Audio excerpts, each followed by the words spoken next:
the Democratic-led House Judiciary Committee, they have just released a massive request for documents that could set the table for future proceedings against this president. NBC's Mike Memoli has this story. Mike, what's the Judiciary Committee requesting? Who's on the list?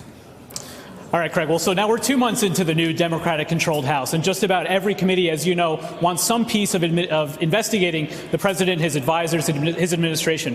What we're seeing today from the House Judiciary Committee and from Chairman Jerry Nadler is perhaps the most sweeping request of a wide-ranging probe that they intend to conduct in the days and weeks ahead. Let's go through the list because I had about 81 individuals and entities that are receiving letters and requests today. They include the White House itself, the Justice Department, the FBI. They include Trump's own family members, Eric Trump, Donald Trump Jr., Jared Kushner, his son-in-law.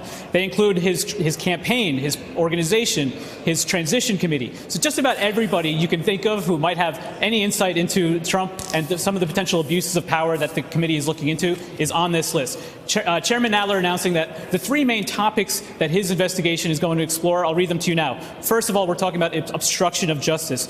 Did the president interfere into the various probes, including the Mueller investigation of his campaign and potential collusion with the Russian government? Secondly, public corruption. We're talking about emoluments. Is the Trump Hotel here in D.C. violating the constitutional requirement that a president not be tied to foreign governments through profiting from his personal businesses? And third, the third category is abuses of power. These are attacks on the free press. These are attacks on the judiciary system and attacks on members of the law enforcement community itself. So a very ambitious probe that Chairman Jerry Nadler is announcing today. He says that these requests will help build a public record that the committee will use going forward. It'll take the form of public hearings and witness interviews we should see publicly and privately. Of course, this inevitably leads to a question of, is this the beginning of an impeachment process? The committee advisors are saying that's not necessarily the end game here as well. But of course, the Judiciary Committee is the committee where an impeachment process would begin. And the work that they're now beginning to undertake would lay the groundwork for that, Craig. And Mike, I'm also looking at this list along here with you. I mean, Reince Priebus,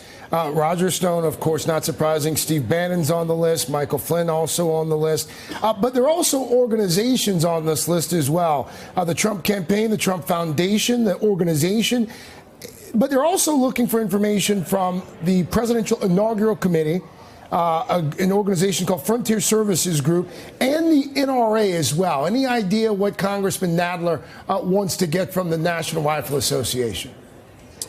Well, of course, there have been some accusations that the National Rifle Association was in touch with Kremlin-linked operatives, and it may have been a conduit for contacts between the Trump campaign and the Russian government itself. But even with a little bit of a head start here, Craig, I've only begun to look through some of the specific letters themselves.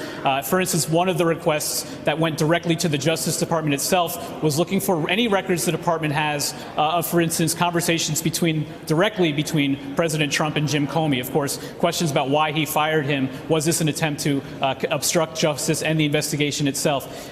So this is just the beginning of an effort by us to begin looking at what they're requesting. What's interesting is that advisors to the committee told reporters on a conference call earlier that nobody who was receiving any of these requests should be surprised that, in fact, committee representatives have had some sort of contact with just about everybody on that list to let them know what they were looking for. And importantly, what they also told us was that these requests for information are very narrow so far. What they're asking for is information that these entities and individuals would have already turned over to the Southern District of New York or to the Mueller investigation itself. So they believe that will help avoid a fight over executive privilege, separation of powers issues that we know is coming. But that's just the beginning. We certainly would expect, we heard from the White House already that they say they will begin to look at the request and comply with that. But there's obviously some fights ahead about what exactly will be turned over and just how far Democrats are willing to go to get these information if there is resistance. Hey there, I'm Chris Hayes from MSNBC. Thanks for watching MSNBC on YouTube. If you want to keep up to date with the videos we're putting out, you can click subscribe just below me or click over on this list to see lots of other great videos.